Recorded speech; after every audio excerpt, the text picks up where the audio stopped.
Yes, we must have all of the whiskey. Now, chaps, we're heading into some very, very strange places. This timeline is already so bollocksed up. Who the hell knows where we'll all end up? In hell, probably, but anyway.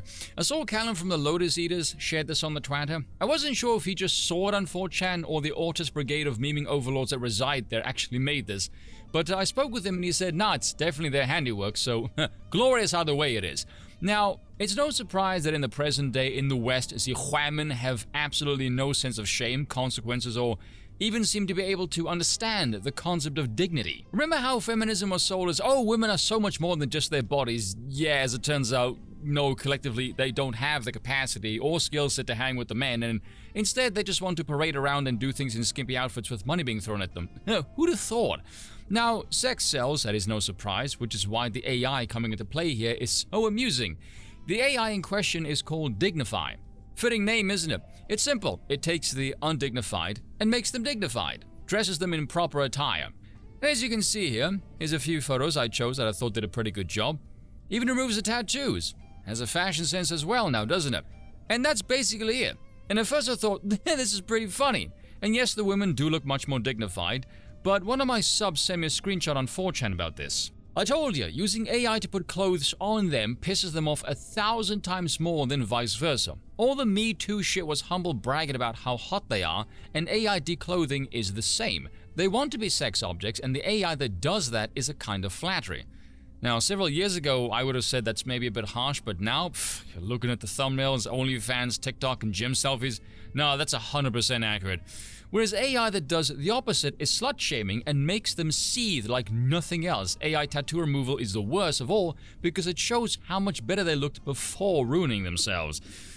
Damn.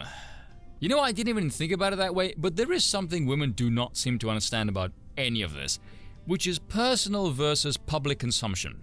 You see, when you objectify yourself in these manners, you become a publicly visible commodity. And there's also another saying, familiarity breeds contempt. And at the end of the day, men want a woman, and they want a woman they can call their own. When they're surrounded by nothing but public commodities, it becomes annoying because they still want the wholesome one. They want the personal model. They don't want the public one. If they're surrounded by nothing but the public commodity, it becomes demoralizing. They still want the public image, but they want to be the only one to see it because it's more valuable if they get to be the only one who gets to see it. This is why I could never understand the guys who share racy photos of women. It devalues your own labor and charisma. Why the hell would you want to do that? Women don't understand this model design because they think the dollar signs is an accurate indicator of what males desire. No.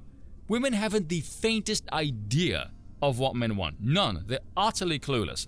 Ask a woman what a man wants. It's so far removed from reality because they only look at the revenue generated from the public images because that is what modernity has taught them to value.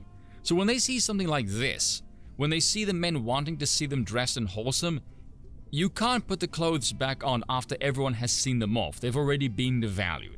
What the clothes really represent is a repair of a mistake that can't really be fixed. And that, yeah, that's pretty brutal. Cheers for watching, and once again, I apologize for nothing.